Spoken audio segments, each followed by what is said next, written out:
হিচাপে বহু দিনৰ পৰা দলে দলে আহি পেলাই যোগদান কৰি আছে তেখেতসকলক মই পোনপ্ৰথমে মই আদৰণি জনাইছোঁ আৰু আশা ৰাখিছোঁ নিশ্চয় তেখেতসকলৰ যোগদানত আমাৰ BPF ৰাজনীতি দল আজিৰ দিনত বেছিকৈ সক্ৰিয় হ'ব বুলি মই আশা ৰাখিছোঁ আৰু ভৱিষ্যতত নিশ্চয় BPF ৰাজনীতি দল হিচাপে দতমা সমষ্টি 2 নং দতমা সমষ্টি হিচাপে এইখন অঞ্চলত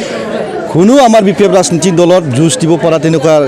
কোনো ৰাজনীতি দল নাই বুলি আমি দাবী কৰিব খুজিছোঁ। স্যাৰ ডাঙাৰকুটি গাঁও এখন ভিতৰুৱা অঞ্চল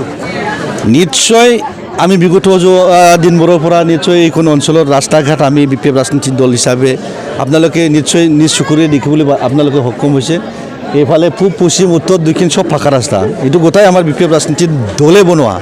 তো ইয়াত যদি কিবা ৰাইজৰ কিবা অভাৱ অভিযোগ এইটো নিশ্চয় আমি পূৰণ কৰিবৰ কাৰণে আমি চেষ্টা কৰিম আৰু বিগত যোৱা আমাৰ মন্দিৰখনত আমি অসম দৰ্শনৰ পৰা আমি ইয়াৰ চেংচন দিবলৈ আমি সক্ষম হৈছে আৰু নিশ্চয় এইখন অঞ্চলৰ আমাৰ গাৰ্জেনসকলে বা স্থানীয় ব্যক্তিসকলে যদি কিবা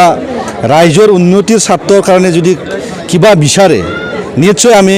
ইয়াৰ সমাধান কৰাৰ ক্ষেত্ৰত আমি নিশ্চয় আগভাগ ল'ম। ৰাইজলৈ কি মেছেজ দলকে মই অনুৰোধ কৰিব খুজিছোঁ দলে দলে আহক আমাৰ BPF ৰাজনীতি দল আজিৰ দিনত বহুত সক্ৰিয়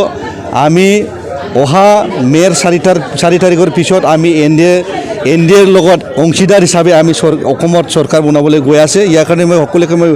অনুৰোধ কৰিব খুজিছোঁ চবে বিভিন্ন জাতি জনগোষ্ঠী